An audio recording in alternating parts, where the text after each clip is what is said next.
This is Plant-Based Briefing. Learn how to live without arthritis and joint pain. Part 1 by Alan Goldhamer at nutritionstudies.org.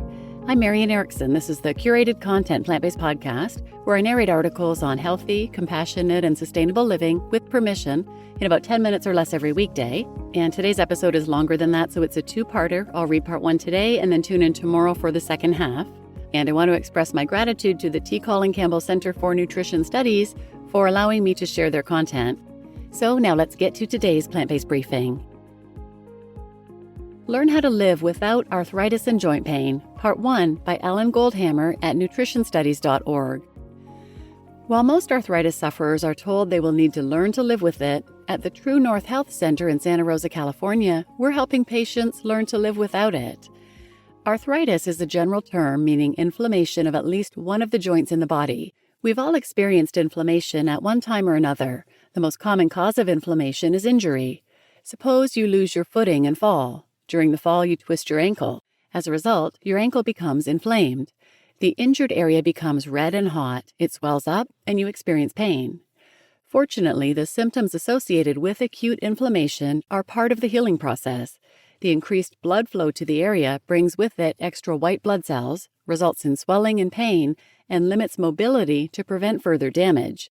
This process allows your body to heal itself quickly. Because there are many different causes of inflammation, there are many different kinds of arthritis. The initial inflammation resulting from trauma or other injury, such as the one described above, is not a big problem.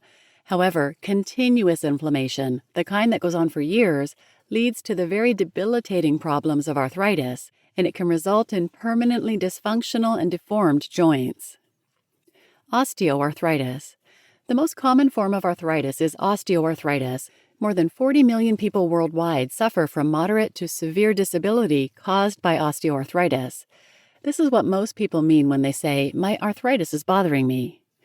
The other name for osteoarthritis is degenerative joint disease, which is a pretty good description of what happens. The joints degenerate.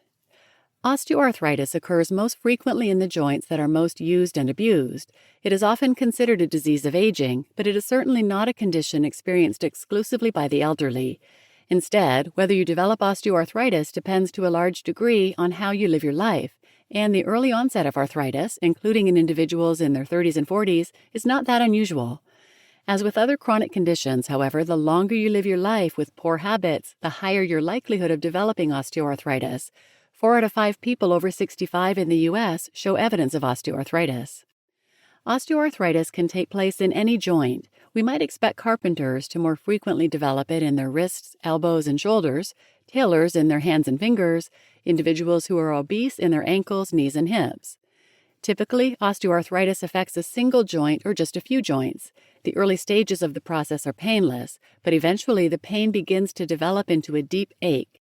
Many people with osteoarthritis feel some stiffness after resting and upon waking in the morning, and this stiffness usually lessens after the person has had time to move around a little. Rheumatoid arthritis. Rheumatoid arthritis belongs to a group of ailments called autoimmune diseases. In rheumatoid arthritis, the immune system malfunctions and damages the joint tissues. Inflammation of the joints leads to cartilage destruction. Rheumatoid arthritis is found in 0.5 to 1% of the U.S. adult population. All of your joints are covered by a layer of smooth cartilage, which allows your joints to move easily. This lets your body move and distribute its weight evenly. The rheumatoid arthritis process causes the degeneration and destruction of this cartilage. Once this happens, the bone itself begins to erode and the joint becomes deformed. Rheumatoid arthritis is usually seen in the peripheral joints, especially the hands, elbows, knees, and even the feet sometimes. And because it is a systemic problem, the distribution is usually symmetrical. If you have it on your right side, you usually have it in the same joints on the left side too. You've probably seen someone who has swollen and misshapen joints that do not bend properly. These severe changes are often the result of rheumatoid arthritis. Rheumatoid arthritis affects up to 3 times more women than men, and it most often appears between the ages of 30 and 50.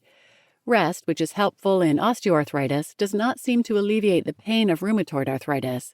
Additionally, morning stiffness is much more severe and longer lasting with rheumatoid arthritis than osteoarthritis. Many people resort to taking some kind of medication to get past the stiffness and pain just so they can button their clothes or tie their shoes. Osteoarthritis and rheumatoid arthritis are the most common types of arthritis, but there are other less common types, such as gout, psoriatic arthritis, and ankylosing spondylitis. There appears to be a genetic predisposition to rheumatoid arthritis, and the less common types of arthritis also tend to have strong genetic predispositions, as indicated by concordance rates observed in twin studies, linked here. Is there hope for relief? Unfortunately, arthritis of all types has a very poor prognosis under medical treatment. There is no cure for any of the types of arthritis, and medical treatment consists mainly of attempting to relieve pain. Although medical treatment is not a viable solution, not all hope is lost for those willing to develop a new awareness. New attitudes and behaviors toward arthritis can lessen and sometimes even eliminate the pain. Practical tips. Some of the primary steps you can take to alleviate the pain of osteoarthritis are mechanical and relatively easy to implement. For example, because osteoarthritis can be caused or aggravated by poor body mechanics, correcting poor posture and training yourself in proper body use, such as by the Alexander technique or similar techniques that teach proper body use, may help to relieve pain and stop the progression of osteoarthritis. Do not overload or overtax your joints. Alternate your activities to use different parts of your body, and if possible, rest frequently during the day. You can apply heat or ice packs both before and after using an inflamed joint. This can be very helpful in reducing pain and stiffness. Ice and heat stimulate blood flow to the area, which brings in added oxygen and nutrients. Beneficial exercise. Mild exercise that moves but does not aggravate the joint can be very beneficial. Exercise prevents muscle atrophy around the affected joints. Muscles protect the joints, which is why it is so important to maintain muscle strength around an arthritic joint.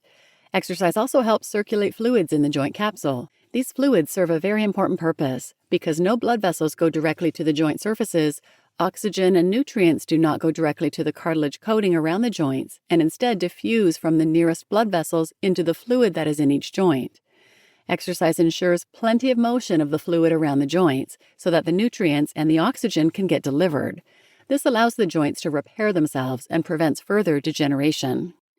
Be mindful to not exercise so intensely that you worsen the pain. Some people may need to change the type of exercise they do. Runners who start developing arthritic knees and hips may need to switch to swimming, which takes the weight off the joint but still allows full joint motion. Consultation with a chiropractor or exercise physiologist may be necessary to determine what type of exercise you can do to maintain muscle integrity and joint motion while not making the degeneration worse. Foot problems can cause the mechanics of the entire lower body to become faulty, which can put pressure in the wrong places and cause degeneration of the lower extremity joints. Wearing the proper shoes and possibly using orthotics, devices that hold your foot in a particular position, may help normalize the mechanics of the foot, resulting in reduced knee and hip pain. Full range of motion. Chiropractic care and physical therapy may also be beneficial. Chiropractic adjustments can help arthritic joints by restoring a complete range of motion. The degeneration of a joint sometimes leads to the joint becoming tight and restricted in its movements. When it does not move through its full range, problems can occur. The joint will not get the circulation it needs, and the joints above and below it will have to move more to compensate, putting extra stress on these other joints and eventually causing problems. By restoring the full range of motion and the joint play, chiropractic care may alleviate pain and restore normal joint function. Every day, virtually everyone inflames their joints through normal daily activities. Fortunately, if you get sufficient rest and sleep, your body can heal during the night. If you do not get enough sleep, inflammation can increase faster than your body can heal, which may lead to chronic problems. You just listened to Learn How to Live Without Arthritis and Joint Pain, Part 1 by Alan Goldhamer at nutritionstudies.org. I'm Marian Erickson, your host. Tune in tomorrow for the second half of this article, where you'll hear about dietary factors that affect arthritis pain, and in particular, eating animal products. So please share this episode with anyone who might benefit, and thanks for listening.